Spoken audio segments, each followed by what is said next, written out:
A priori, rien ne distingue le conducteur du TGV des autres voyageurs. Seul, au bout du quai, Rémi Junet fait partie des 54 conducteurs des Pays de la Loire habilités à la conduite des TGV. On attend le TGV 89-22 qui arrive du Croisic et on va relever le conducteur pour l'emmener jusqu'à Paris.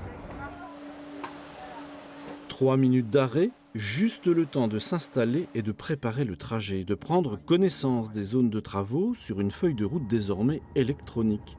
Très vite sur le côté, la Loire défile à 160 km/h. Pas le temps de profiter du paysage. Rémi garde l'œil sur les signaux qui jalonnent la voie. Ça contrôle un appui que je dois exercer en permanence sur soit le manipulateur, soit sur une pédale au pied. Et si il me prend un malaise par exemple, si je lâche les appuis, le train, déjà dans un premier temps on a ce système d'alerte et si je ne réagis pas, le train s'arrêtera au bout de 3 secondes automatiquement et donnera une alarme par la radio. Seul arrêt du voyage, Angers. Juste le temps de revenir sur la journée de travail de Rémi. J'ai embauché hier à 11h30 et donc ma journée de service consistait à aller dans un premier temps sur Nantes et revenir sur Le Mans et ensuite aller sur Rennes. Et j'ai pris un repos à Rennes, donc hébergé à Rennes. Et ce matin, je suis reparti de Rennes avec une prise de service à 5h30. Et donc Rennes-Le Mans, ensuite Le Mans-Nantes et là je fais actuellement Nantes-Paris. Et pour revenir au Mans cet après-midi.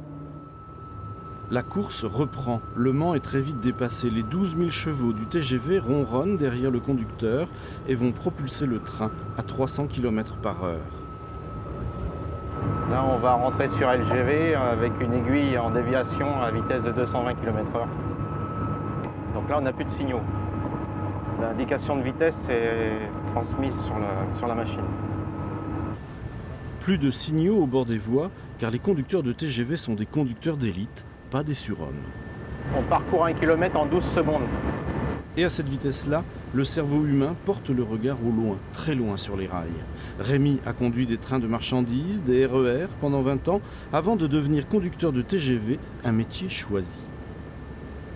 Les jours de fête où on n'est pas là, les nuits où on n'est pas là, quand les enfants sont malades, les vacances, on n'a pas forcément les vacances en même temps que tout le monde. Tout ça fait que c'est pas toujours facile à vivre. Mais pour rien au monde, Rémi ne changerait de métier. Montparnasse, entre deux trains, le conducteur repart en solitaire, au milieu des voyageurs.